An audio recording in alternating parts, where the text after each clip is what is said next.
So prior to 1979 revolution, when the revolution happened, I was like 6, 7, 8 years old. You're talking about a 2-year transition period. Mm-hmm. Prior to that, I mean, it was just like here. Yeah. You're talking about do whatever you got to do, Of course, at that age, you're not really involved in politics. Yeah. Right. So you're not caring what the parliament's doing and what the government is doing. But as far as being able to go out and do whatever you want, you're free. There's nobody beating down your door and restricting you from having a certain way of talking or, how you present yourself, how you're doing your dress code and things like that.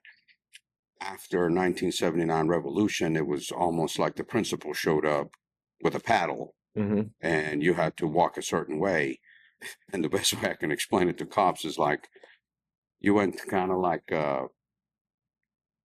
college setting to a trooper style police academy where you had to cut your corners and, have your straight the way you walked, shoulders back to kind of give you like a parallel of how operations took place. Right. There was somebody always barking down your throat. So prior to, like, if you were to go to a public swimming pool, there was women in bathing suits, I would assume, right? Like it was. Oh yeah, prior to the revolution. Yeah. Oh yeah. And then after that was not allowed. Yeah, no. Even for people who weren't Muslim.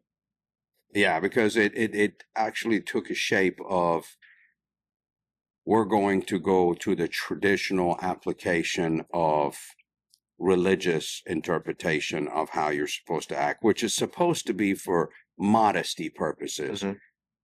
But in any religion, you can take that modesty a little too far. Yeah. Right? Where you start forcing it on other people to the point where you become overbearing. And it started out with just words, but then actions. I remember we were at the mall, which you consider a mall, called a bazaar, and they had forced hijabs on women.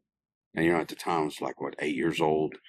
And you remember we had to go to the bazaar, to the shopping area. We call it bazaar. Here you call it a mall or a shopping area, right? Shopping center. Right. And we would have to get up, you'd get up at 5 o'clock in the morning and you would run down and you would buy fresh bread, right? They would make it fresh, sangak. And, you buy 10 loaves and you would come back home, you have breakfast, nuna paneer and things like that.